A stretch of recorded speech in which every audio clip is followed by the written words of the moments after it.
Let's talk about the strategy and the common mistakes that people do when it comes to business funding. So the mistakes are being frivolous and happy-go-lucky and just applying for anything in any order and sequence. The order of operations matter, just like we learned in elementary school. Correct. So if we do stuff the right way, we can be strategic about it and minimize our inquiries. Remember I told you inquiries are very crucial. Correct. It's not a lot of points. It's only 10% of your score, or only 50 to 55 points. Right. But having too many inquiries in and of itself will get you rejected. You could have a 750 score. You can have 200,000 worth of income. But if you have 17 inquiries, that alone is going to get you rejected because it looks like you're over leveraging yourself. All right, welcome back to the American Dreamers Festival. My name is Nakai Lewis, president and founder at American Dreamers. And today's session, we're going to talk all about business credit and personal credit. So we have Hannibal Collins, our personal credit and business funding specialist, here with us today. Welcome, Hannibal. I'm happy to be here. I'm happy to be here with American Dreamers. I'm happy to give insight to the audience. So let's get to it. So Hannibal Collins, please tell us a little bit about your background and who you are.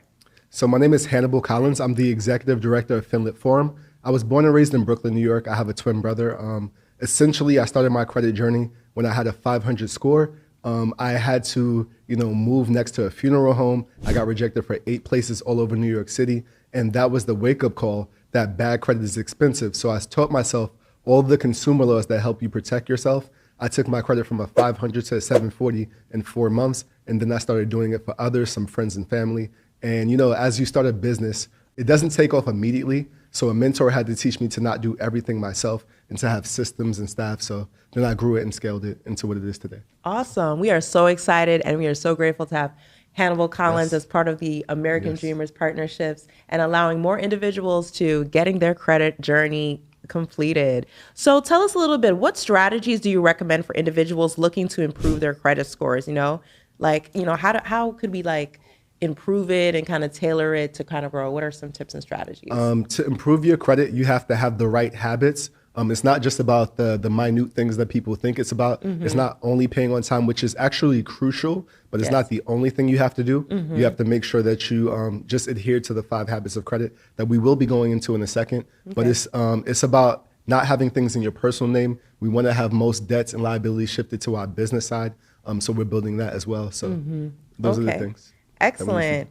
And, how do you approach debt management, especially for clients who are struggling with, a lot of different, debts and financial stuff when it comes to your personal credit? How do you approach that when it comes to debt management for clients? So essentially, I have a budgeting breakdown that helps people understand how to allocate their money better.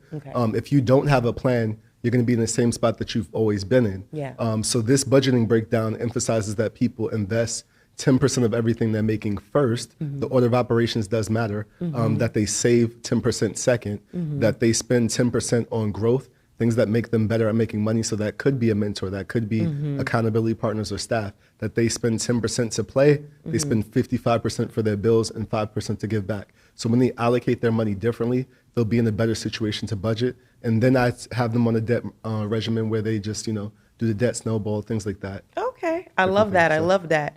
Now, what common misconceptions do people have about credit and credit scores? Some people think paying certain things will address the negative items on their profile, but it's just going to show as a paid collection, or it's going to show as, just nothing's owed, but you still have the legacy and the history of having been late at some point, and you need to dispute those items off of your credit report so it's not harming you. Those are like risk factors to a bank where they see that, hey, you've been late such and such time, that they don't feel comfortable with you. So it's kind of like if you guys seen the perfect car that you want and it had the model, the smell, everything looked great, but you saw on the Carfax that it had a flood in 2019, that would make you not want the car. The same way as with a lender, they want to see that you don't have those late payments, bankruptcies, evictions, things like that are blemishes on your report. You want to totally remove those, and you can based on consumer law. Now, touching on consumer law, right? How do you stay updated, with all of the credit reporting laws and practices? And, how does this help the knowledge of the clients? So we are in the age of information. Yeah. So information is available to us if we should seek it. You can go on the Federal Trade Commission's website. You can go to Cornell. These are just basic consumer laws that have been around since the 70s. So you can get, just abreast of that. Yes. I stay abreast of it because it's really important. But it's basically, they're usually 4-letter acronyms or 5-letter acronyms that are like, the short version of the longer names, but they essentially, kind of tell you what they are. So it's the Fair Credit Reporting Act, Fair Credit Reporting FCRA. There's the Fair Debt Collection Practices Act, the FDCPA. There's the Fair and Accurate Credit Transactions Act, also known as FACTA, and there's the Fair Credit Billing Act. Now, each of those kind of tell you what they pertain to, whether it's fair debt collection practices, whether it's fair and accurate transactions, whether it's fair credit billing, or whether it's like your reporting. So. Okay. Essentially, that's what it is. So, all right. It sounds like a lot of ABCs. Yeah, it's a lot. A, B, C, D, E, F, G when it comes to the credit. But I'm glad that you can navigate that and explain it because it seems very, very complicated. Now, can you explain also like some of the key factors that influence a credit score and how clients effectively can monitor this? Yes.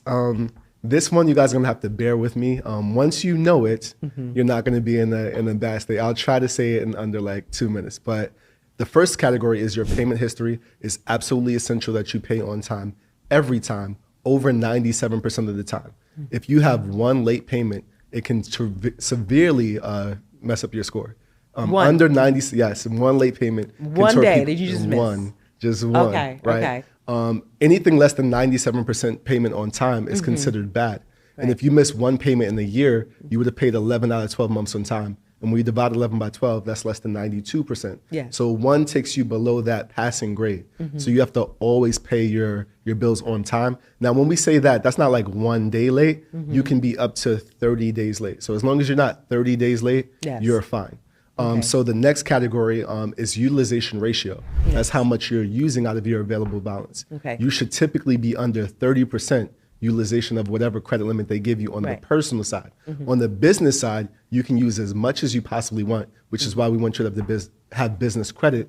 But on the personal side, you have to use under 30%. But we recommend that you use 1 to 5% of your available limit. Next, most people only focus on those two areas, which is paying on time and lowering their utilization. But another big chunk is your average age of accounts. They want to see that you have a track record of maintaining credit well over time. So they want to see that you have an average of over 4 to 5 years on average. And if you open up too many new accounts or lower your or remove your oldest accounts, you're going to lower your average age. Next is your account mix. They want to see that you can handle installment accounts and revolving accounts. Installment accounts have a beginning and end date. Revolving accounts are your credit cards. Yes. And the last category is making sure that you have very few inquiries. You have to have less than 5 inquiries in a 2-year time frame. So it's very easy to go and try to, swipe away or try to get approved for stuff. But you have to have less than 5 in 2 years or less than 3 in 6 months. So those are the habits that we need to maintain.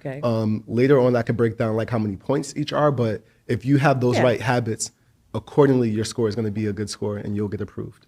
Oh, wow. So good. So good. Yes. I love all that, how you broke that down. So let's jump a little bit into the business funding side, right? Yes. So can you discuss any different types of business funding that's available, especially for startups and businesses? There's a plethora of business funding available on different tiers and levels. Some people might get products and services for their businesses in the name of their business, and they would get those products and services now, and they would pay about 30 days later or 60 days or 90 days or 55 days later. Those are typically called like net 30 accounts, net 55 accounts, net 90 accounts.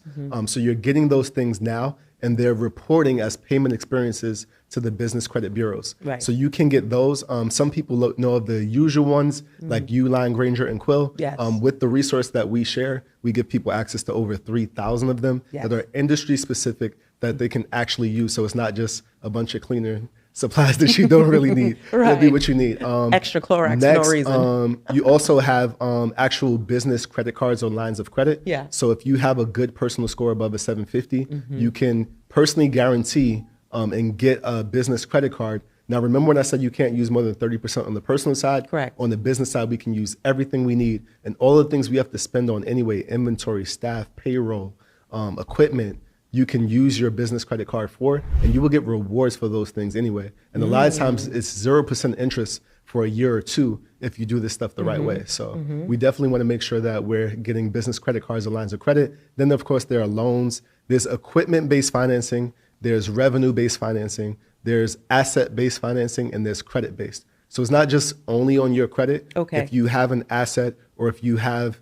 invoices that people owe you, or you have a big contract with a Fortune 500 company, anything you have as an asset can be used to get money for your business. Really?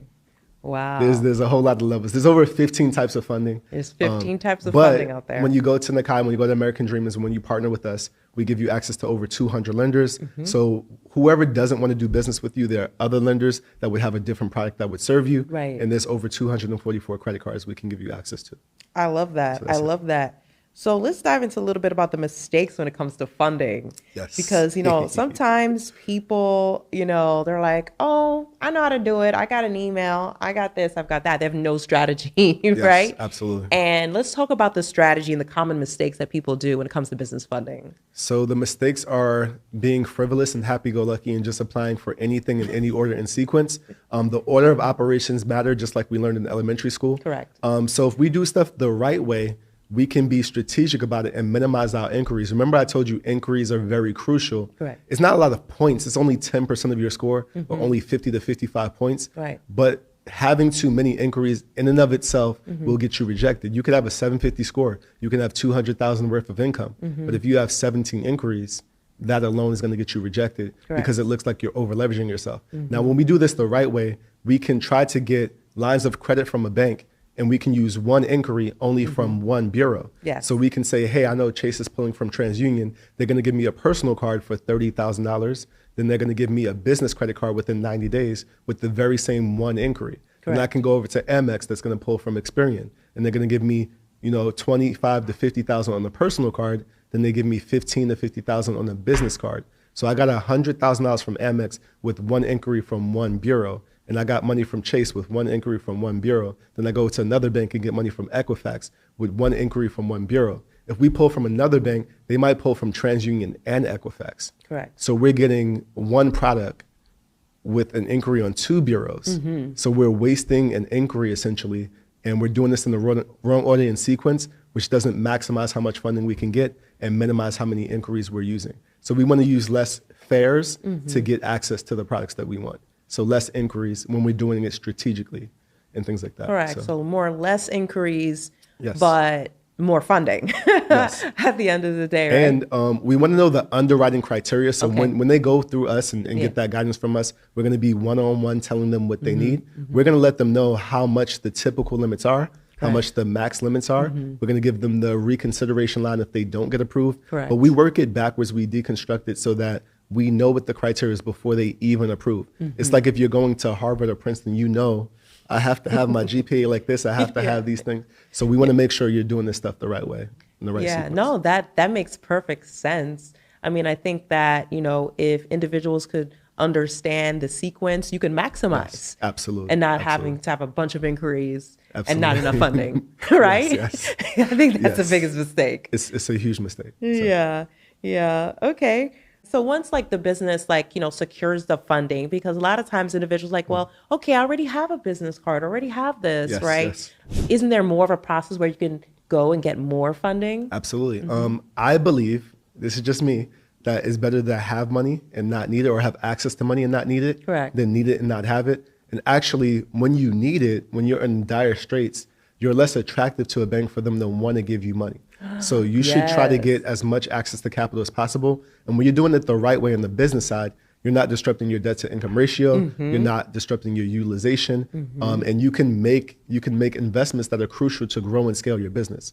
So you should definitely get access to that stuff, as early as possible in the right way, in a way that doesn't harm you. But responsibly though, we only want you to buy investments or assets or things that make you money. And with the money and rate of return of what you've earned, then you go out and play and do things like that. But we want you to do everything responsibly. And I will note that on the personal side, I mentioned all the consumer laws that help us remove your evictions, late payments, charge-offs, collections, bankruptcies, repos. On the business side, those consumer laws do not exist. So we have to pay on time. every time, because we can't get those blemishes off just because they're not accurate. So we do have to be responsible. I'm not saying for people to run up 100,000 and just run away. We're not preaching that. No, we're not we saying want that. you to invest and grow and scale your business and serve your community, hire other people, things like that. Okay, yes, that makes perfect sense. That makes perfect sense. Because when it comes to, because a lot of times people always ask these questions, right? Yes. Well, you know, I have money on my personal, you know, does it show my business side? You know, how do you even know? Like, what are the different reports even on the business side? So it is a world of difference. On the personal side, it's TransUnion, Equifax, Experian. On the business side, we have Dun & Bradstreet, we have Experian Business, we have Credit Safe, we have things like that. So it's a different set of bureaus, but all the same, we should move as much as possible over to the business side, because if you're trying to buy your house, your debt to income ratio matters. Your loan officer wants you to have less than 45% debt to income ratio. So if you make 100,000 and you have 40,000 in student loans and you have a $30,000 car, you have too much debts counteracted with how much income you have. So now if you get a vehicle in your business name, because you have a 680 FICO score, because you've been in business for more than 6 months, because you have more than $3,000 of monthly revenue, now your car is not in your personal name, so it's not impacting you on your personal side, which will prevent you from getting your house or prevent you from getting your funding. So we want you to have as much debt on your business side and not on your personal side. So you can, you know, do all the things you're trying to do. Absolutely. And listen, I tell people, look, it's part of the American dream. Like, I feel like everybody in America, right? No pun intended, right? Everyone in America, you guys need to have a business. Like, if you don't have a little side hustle, like, times are tough. Like, the expenses are going, we have inflation, right? If you want to be on the track to buying a house, and you just spoke about that, right? Sometimes you can leverage some of your business funding, right? To do that, especially let's say if you're doing an Airbnb, it's part of your business, right? So there's different ways to actually use the business funding to purchase a house, and or you know, using the funds to fix it, or whatever that you need to do, depending on how you strategize it and do the right things. Absolutely. I did want to also mention that every entity you have has the opportunity to give you business credit, has the opportunity to give you asset protection, has the opportunity to give you tax advantages. So when you have that 750 personal score, you can personally guarantee and get a business credit card for each entity you have. So if I'm multifaceted, I think you're multifaceted. If you have multiple businesses, each and every one of those things can get 100,000 in funding for your business. So. And most people don't even know. A lot of times, you know, the services that you do, you can be a painter, you're cleaning on the side, right? It's taking those side hustles and creating an actual LLC. Absolutely. Registering the LLC the right way. And we can walk you through a couple of those steps of how to do that properly. And, making sure that you're filing your documents, you have your registered agent, all these different things that you need as key part of having a business, because there's so much benefits as Americans when you have a business as a self-employed individual, right? So, I mean, is there any other tips that you think that you want to throw in there when it comes to personal or business funding?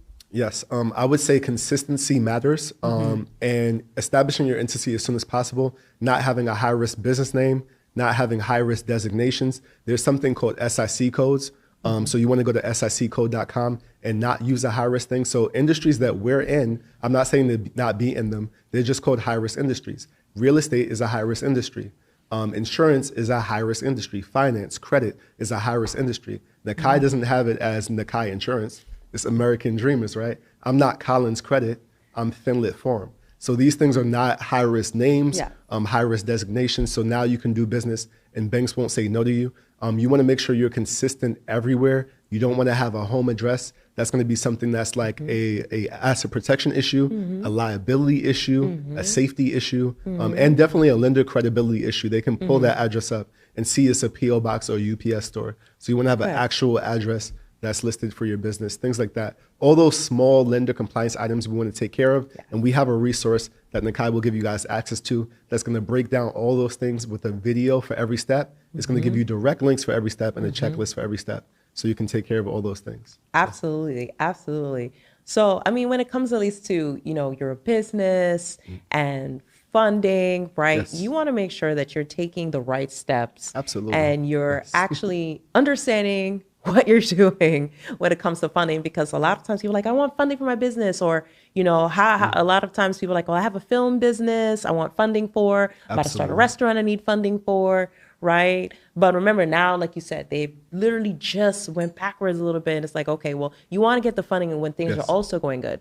So, I mean, like for you, like, how do you think, how early should someone start, right? Just getting their things in order. So a family member of mine that I love dearly, I was a nuisance and I made them start their entity in 2017.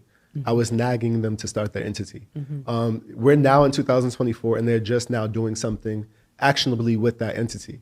The good news is it's now 7 years old. So the fact that it's that old is something that makes the bank comfortable. Just like you wouldn't trust a toddler to cook you food, right? Or a newborn to cook you food. You want them to be at least 5, 6, 7 years old. The reason is banks know statistically 9 out of 10 businesses fail in the first year. Or most businesses are not profitable for the first 5 years. Correct. So the sooner you start your entity, the better. It'll stand the test of time. Lenders will be more comfortable with you. So you should start it right. Get the paperwork in order. Take your lumps. There are things that you're not going to learn until you dive in. Have enthusiasm about some of the learning lessons and experiences you're going to have. But start sooner rather than later. That's the best time to do stuff. Absolutely, absolutely. And do you have any stories to share when it comes to credit at all? A lot. Just like the way I started, I learned the hard way. My mom kind of told me not to mess up my credit. I got a credit card when I was in my college years. I'm this old, I bought the original Xbox. I bought the original iPod. I messed up my credit, right?